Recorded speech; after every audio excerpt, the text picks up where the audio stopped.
Hello everyone. Today we'll be focusing on strategy and strategic management. So our topic of interest today is the life and death at various outsourcing factories. And our main idea is suicide rates have become very prevalent among factory workers, and what can be done to decrease these suicide rates from a number of perspectives.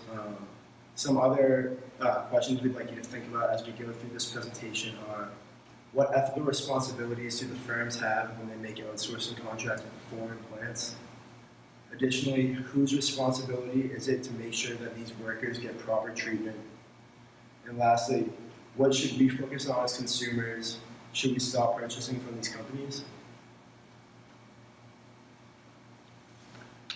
So the company that we'll be focused on specifically is called Foxconn. Foxconn is located in Shanghai, China, and they produce half of the world's iPhones. They have over 1 million employees around the world, and it's really a high-demand job. I'll talk about that a little bit later, but they have factories all around the world. They have some in Brazil, all around Europe, India, Japan, Malaysia, Mexico, the Middle East, South Korea, and the US as well. And a lot of their business is geared towards technological firms. Some examples may be Google, Apple, Microsoft, Dell, and so on.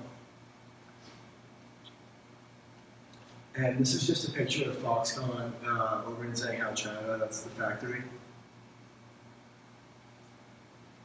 And then, obviously, we're focusing on the negatives, but there are a few pros to Foxconn. There is a very high demand for the job in China. There are many poor people all around the world that trek miles just to line up in a huge line to potentially get a job. They really want to focus on being able to suffice for their family and provide and send money back home. And if you refer back to the notes from class, this is kind of the textbook Frederick Taylor mindset. These employees are given one specific job, one individual task that they will do throughout the day. And in this mindset is they think that it will boost efficiency, it will increase the supply of goods, and it will create more profit for the company. There are many cons to the Foxconn company.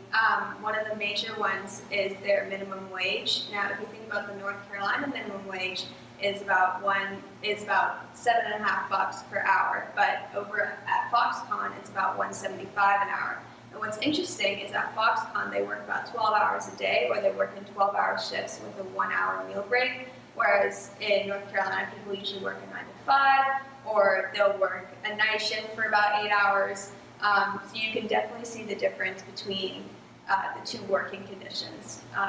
Another huge con to this situation is that there is definitely a hierarchy between the managers and the employees. The employees are treated horribly at the Foxconn factories, and they really get little to no respect. And they are put into these little categories where they are assigned to do one little activity. And so they have little to no skill, and they have little to no meaning for what they do. A lot of people identify with their jobs in the US, they identify with what they do, what they specialize in, and it's hard for Foxconn workers because if all they do is put a stamp on a product or put the little Apple cover on the Apple computer, it's not very much to go off of. So going back to the issue at hand,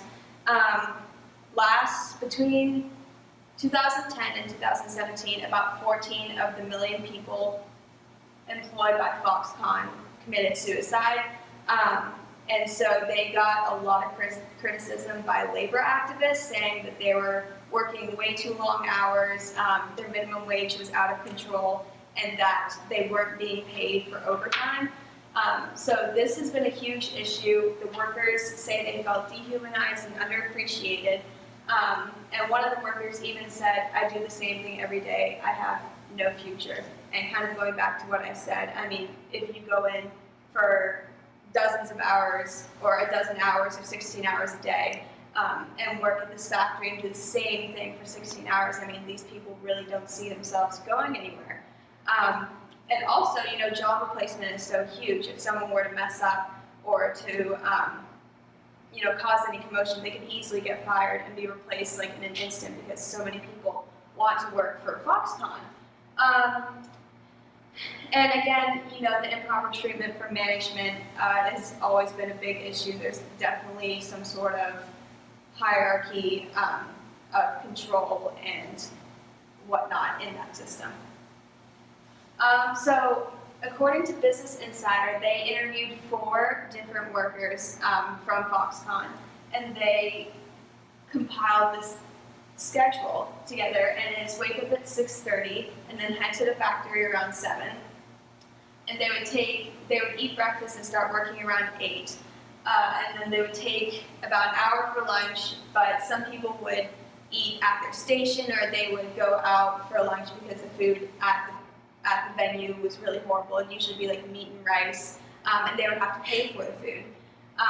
And then their shift would end around 5, but if the overtime was offered, they would usually work until around 10, because sometimes overtime was paid and they just wanted to make more money to send back to their families. And then afterward, they would eat dinner and then go to sleep. And these people working for Foxconn live in either apartments with 20 to 30 people in about 2 to 3 rooms per an apartment, or they live in rooms with at least 8 people, and they pay about $17 a month for rent for these poor living conditions. So, it's really difficult because their day is jam-packed with work and they have no time to take a break or to rest. And if they fall behind, then they're definitely going to be working overtime, which is not desirable because sometimes they really won't get paid for the overtime. Okay, so the next question we're going to ask is, whose responsibility is it to make sure these workers are well treated in the work environment? It's easy to dismiss these poor conditions and just say it's not really Apple's job to be dealing with the overseas affairs. The workers are really not under their managerial control. Now, human resources plays a huge role in these working relations. They're aware of these practices, understand the risks, and need to assess the situation. Publicly acknowledging this in the United States could be a huge mess, and dealing with the consequences of that would be something that could be a detriment to their work overseas, and could actually take away their factories and use of Foxconn. Labor is very cheap in China, and they really want to keep those conditions, and continuing that is in their business plan. It's the best thing for them right now. What should companies do to improve their conditions? To start, you can reduce the work hours. 12 hours is a ridiculous thing to ask of anybody every single day of the year, every single day of the week to be working. Better living situations is also another thing. 9 people living in one room, sharing all that air and just being so tight together is literally a health hazard. It would never be tolerated in the United States. And then lastly, creating a more respectful work environment is definitely important. It's managed very cutthroat in style, and people are getting kind of pushed down, and respect is not one thing that the workers are treated with. So our last point is, what is our responsibility? Well, to start, we need to treat these products with respect. People are working really long, hard hours, and they definitely don't want to just hear about these Apple iPhones getting tossed or just broken, or their MacBook Pros kind of getting the drink spilled on them. Some of these people are working so long and hard, and they don't really get to see their families ever. So it's good to be aware of this and let it. I know it's hard for us to know about it, and we can't change it, but being aware and just starting with respecting our products is one easy way to get about this.